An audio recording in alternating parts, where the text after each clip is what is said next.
It's always fun coming up to a mountain peak and enjoying the phenomenal views. Thanks guys for coming over here today and checking out the channel. We've taken you up here to about just over 12,000 feet on this particular peak here in the Rockies. And with me went my 2-for-1, and I'm gonna share this with you guys today, break it apart, show you what I carry in a 2-for-1 med pouch and survival kit. That's what I have here. I've been able to stream it down. I've just been wanting to get as light as possible. You guys hear me talk about that a lot. And I've decided to use a VanQuest pouch, and we'll discuss all the stuff that you're gonna see here today. We'll have links to Amazon below. That's a great way to help support the channel. Helps me, buy gear like what you're gonna see in here, get out here, do videos like this, take vacation time from my normal 9-to-5 job to be able to do this. So links below throughout this entire thing on all this gear, but showing you how you can make a full medical pouch and survival kit in one pouch and slim down your kind of systems and your outdoor gear. So let's go ahead, tear this thing apart and see what it has to offer. All right, we are back home after that great camping trip and day hike where we took this guy out, and that was really my first time out with this new layout. Now, a lot of the contents you'll see is redundant. We've seen it before. We got some new stuff in here, which is always awesome, but the layout is really important as well. And if you're newer to the channel and you haven't seen any of my survival kits in the past, hopefully this video is really going to help you out. Think of the content as well, because the content of this pouch I've been using for years. So it's just the layout that's somewhat different. Now, this is VanQuest's largest pouch. Their fat packs, I believe, or their husky pack is what it is, the largest ones that they make. Very high quality. Now you can use lots of different ones out there, but I just want to give you some perspective. And I always wanted to have morale, Velcro patch area here, so that not only I could carry my logo, but I could indicate that this is where my medical stuff is too. So whatever pouch you decide to go with, make sure it has a Velcro so that you can indicate that not only is this my survival kit, but it's also my medical kit. Now on the outside here, I have strapped the same wristband that I have here. This is like a Cobra wristband. Again, links over to Amazon. You're going to see all this stuff. This has about 25 feet of paracord attached here, and it's a quick attachment, so I can either hang this from stuff or attach it in my bag in different areas, different things like that. So it's just nice to have some extra paracord, and there's some more in there. Now, on the front face, we have a few items in this guy right here. We have our Pro Knot guide. These are laminated, and this has a ton of different knots. I need to get better at knots. And so I take this with me so I can practice, as well as if I'm in a pinch and I forget to do a particular knot, bam, that's laminated. Duct tape on a credit card, simple, slim way to carry duct tape. And then a Right in the Rain universal notepad here so I can write notes to myself, take down, different directions, leave notes for other people. Hey, we were here going this way, if we got lost or separated or something like that. So very simple and very slim items to put in that front facing pocket. All right, gonna slide those things off to the side. Now I wanna touch on weight with you. This fully loaded weighs 3 pounds, 1 ounce. But again, remember, I have a full medical kit and a full survival kit in here. Huge bonus. And so that not only is it taking up very minimal amount of space, but I think at that weight class, I'm gonna get a lot to offer, but I just wanna keep that in consideration as well. That's what this thing weighs. So we open this guy up. I try to divide this equally. So one side is medical, one side is all of the outdoor, emergency supplies, survival supplies. So that's about how it's laid out so that I know when I open this thing up, oh, here's all my medical, here's all my survival. We're gonna start with the survival gear here, and I do have my very trusty and faithful Leatherman rebar. Compact, but still gives you everything you need, particularly out in the woods, like awls, flatheads, files, wood saws, and a plain edge knife. And one of the great things that I like about this design in either the rebar or the super tool is just the big brother of this guy, is that when you close this up and you hold it, it's much more natural, like an actual knife. A lot of the open ones where the blade is on the outside and you can open it like a normal pocket knife, the problem is that the knife edge is very close to your hand and you kind of have to do this weird angle. This is much more natural for cutting and long woodworking tasks and using this for an extended period of time. So I like this layout of the overall design. And like I said, again, wood saw, huge, very important. So very nice to see the rebar still being able to fit and still being a faithful companion, and it's super reliable, going to get a lot of survival tasks done for you. Some other simple items that we have here. I've got a Write in the Rain pen. You could easily do a pencil for that Write in the Rain pad that was on the outside. It just wasn't coherent to fit in there. It wasn't working right. So I had to keep that on the inside. We have a micro mini Bic lighter. Gotta love that. Down here, this is something that I've started to do is carry iodine tablets. And the reason I've started to do that is, one, you saw how small they are. I can handle a lot of water and do a lot of water with this. And it's year-round, usable. If I get out and it gets cold and the water and the temperature gets below freezing, which we go year-round, and in the Rockies a lot of times, in like our autumn hikes and backpacking around August, sometimes it can get below freezing, and then you crack your filter and you're screwed. This, I never have to worry about it. It's way more compact, and it's going to get the job done for me and filter a lot of water for me. Trusted friend, the Light My Fire Fire Steel. This is their 12,000 strike with coconut handle. Very cool, very slick. Whistle as well, so I'm going to have a couple whistles in here, which is awesome. So a whistle in there. This thing throws sparks like crazy. Very easy to start a fire and manipulate even with your cold hands. If your hands are cold and you kind of don't have a lot of dexterity, works great. Anchor battery charger. Now this one has a capacity of 3,200 milliamps, so it's their Gen 2 version. I'm sure they have higher capacity ones now. It's got a quick charge, quick ID, so it's going to power up real fast. It will do my iPhone 6 once if it's dead. It'll basically bring it back up to, I think, to either 100 or like 90%.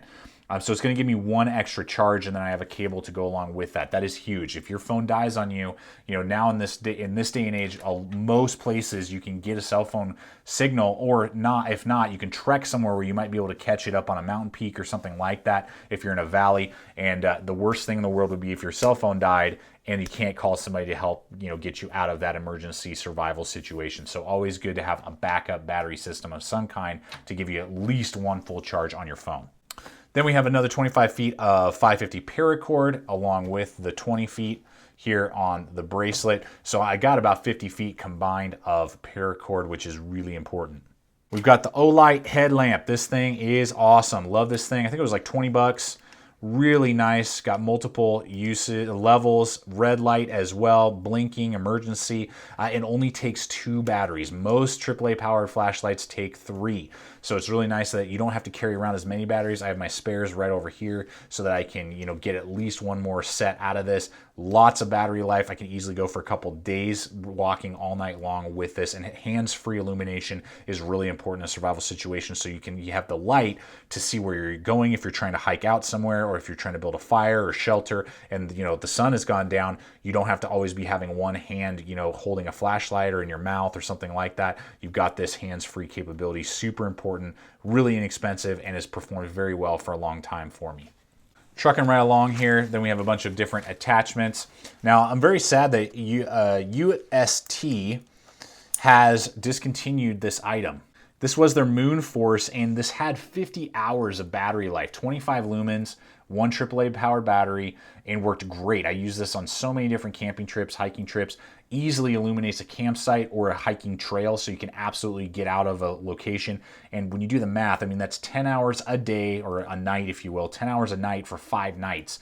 You could be really lost and get yourself out of a situation with that much illumination on one battery. And this was like $12. They do not make that anymore. Kind of disappointed. There are other options out there. I'll throw in a few in the links below. There's like Olights that don't have anywhere near the runtime, but are good backup flashlights if your headlamp breaks or whatever. It's always good to have backup. I would look for a minimum of 25 lumens, and I would look for at least 10 hours of battery life. If a AAA powered flashlight cannot give you that, I would really steer away from it, because you want at least one night's worth of full walking, so that you could get several miles out of a location if you got stuck somewhere and your flashlight or your headlamp was not working. So that would be my recommendation to you. 25 lumens, 10 hours of runtime minimum on your AAA powered backup flashlight. And keep your headlamp and your flashlight the same battery. So whatever, I'm using AAAs because they're compact, lightweight, and I found flashlights and headlamps that work. But if you have AA or you have some specialty battery, great, no problem. But keep it consistent. Don't have 2 random different types of batteries and flashlights or headlamps that are using different types. Then you could get screwed. You want redundancy. That's very easy with the different types of batteries you're using. You want them to be the same.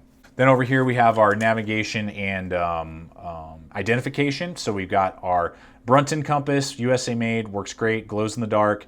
You know, it's got a good face on it, works well, tested it out many times before. It's simple. It'll tell you north, south, east, west. That's all you need to know for a situation like that. I mean, if you know how to read maps and do all that, great, and you want that level of compass, awesome. I don't know how to do that yet. I need to learn, and I need to get out there and do some classes.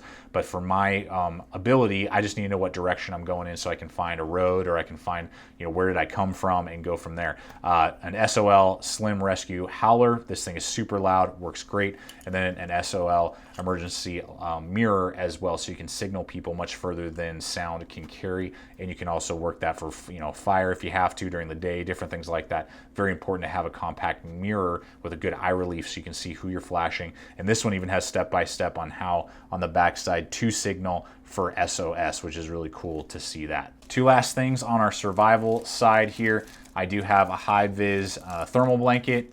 They're super inexpensive. You don't have to get high-vis. They're like 99 cents. Waterproof, so if you got in a rainstorm and you had to hunker down, this is going to keep you dry and it's going to keep you warm. These things work great. And then I do have one of these Navy trioxane, I believe is what it's called. I got this at the Army Navy store. This is something that the military uses. One spark, one flick of your flame, and this thing's going to burn for quite a while, and it's very easy to get a fire going, and it's impervious to water, which is awesome. So I always have at least one of these hanging around in my survival kits. So now we're on to the medical side here. Now this is just mostly emergency. This is either like you got a huge slash, you're using a tool improperly and stabbed yourself, hacked off something, got stabbed, and that way a firearm goes off. You fell and got impaled, on a branch or something like that. You fell down and you need, you have a big gash. And then I do have a couple little band-aids and things like that. But this is to stop blood flow for the most part is how this was designed. Stop blood flow and get out of there so that you can get, back, and stay alive long enough to get rescued, basically, is how I've thought through this. So it doesn't have necessarily all the little goodies, to make life feel better all the time that maybe some kits would.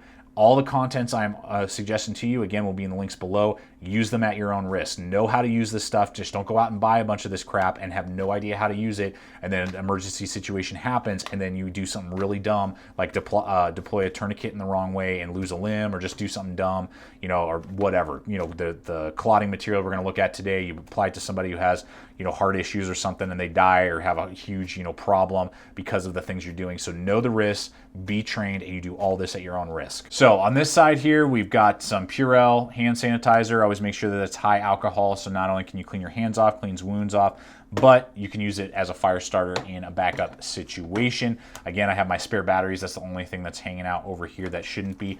Eye drops, very important. If you get something stuck, a splinter, maybe you're hanging around the fire even, and something pops in your eye, boom, this will be able to wash that out, so that's very important. Tylenol, painkiller, gotta have that. You're good. Triple antibiotic cream, nice, compact. We got shears, that's always important, so if there is a wound and you don't see where it is, a knife, you don't want to be whipping out your blade and trying to cut open somebody's, shirt or jacket or pants and accidentally stab them again. You want good shears, so very important. Rubber gloves, always important as well. And then I have an Israeli bandage. You guys suggested this a while back, and I said, okay, let's give it a shot. And I have had a chance to really work with these, and I've been really impressed with what they can do. So this is, I believe, this is a 6-inch Israeli bandage. Very cool. And a lot of injuries, this you'll have to use and not the tourniquet, which is awesome because it can really compress on a wound. And basically, short of it being like an arterial wound, and even then it might be able to, depending on the severity, be able to handle it. This will be able to handle a lot of your problems. Next up here we have Celox. Now this is a blood clotting hemorrhaging agent that will clot arterial wounds. This is military grade, 2 grams. I have 2 pouches of 2 grams here. This stuff works wonders, but again, know the risks before you use this on somebody or yourself. So very, very important though, I believe, to have in the system. Then this is just kind of like my owie kit. I've got tweezers, I've got band-aids, I've got some Antihistamines, you know, anti-swelling stuff. I got lots of different little size Band-Aids and that type of thing for the more smaller, you know, you just got a nick, whatever it may be. This is a good thing to have, but it doesn't take up a lot of space, and I didn't overbook and overstuff it with too many Band-Aids. You know, I got just enough to get me by. A triangle bandage, very important. You know, these have been around forever, weigh next to nothing, cost next to nothing, and so many different uses. Not only could you use this for fire tinder if you had to, but again, you can use it as a sling, a compress, tons of different ways that you can use this guy. Very inexpensive. And then finally, my cat's tourniquet with a Sharpie so that you can write down when you deployed it. And use that. That is my favorite, and that's the ones that they usually recommend to you. Now, if you're going to buy these on Amazon, which I do regularly buy, make sure they are from Northern American Rescue. If they're not from a Northern American Rescue and they're like usually minimum $30, you're going to pay between like $30 and $40 for these. Do not buy them. There are lots of knockoffs and rip-offs and stuff from China. So either get them from a reputable dealer or just make sure that they are sold by the company that came up with them. Northern American Rescue, I believe, is what they are. All annotated in to make sure. But if you buy those, you're good to go. Those are the genuine ones, and that's what I've purchased here, the genuine ones. And these are last resort, emergency, again, gunshot, and you know, getting impaled, huge slash, gash, and you're concerned this person or yourself might bleed out and die. This is the most recommended one on the market by military and EMT, and the ones that they regularly use and recommend. Well, there you have it. Massive loadout. Totally worth it though, and now I have all this stuff in one bag. I don't have to worry about multiple bags or a huge layout. I've got everything I need. It's way smaller. I can throw it in smaller packs now. I can summon a 14er. I can hit, you know, a peak, and I don't have to have this big bag with me. And I know I have all the medical supplies I could think of and all the survival supplies if I get lost out there. So I hope this video, guys, has helped you out decide whether or not these are the right tools to carry with you, the right gear, the right supplies. Again, all these items and some other options will be included in the Amazon links below, and that always helps us continue to make videos and buy gear and test out gear just like this to help you guys build your survival kits and medical kits. And I can't recommend this style enough. Having it all compact and being able to divide it all into one bag is really nice and really slim. So check us out on all the relevant social media as well, guys. That's always a great way to see what's up and coming. And always remember to please subscribe, comment, like, share this video, and always remember, stay equipped, stay prepared, and we'll see you out there.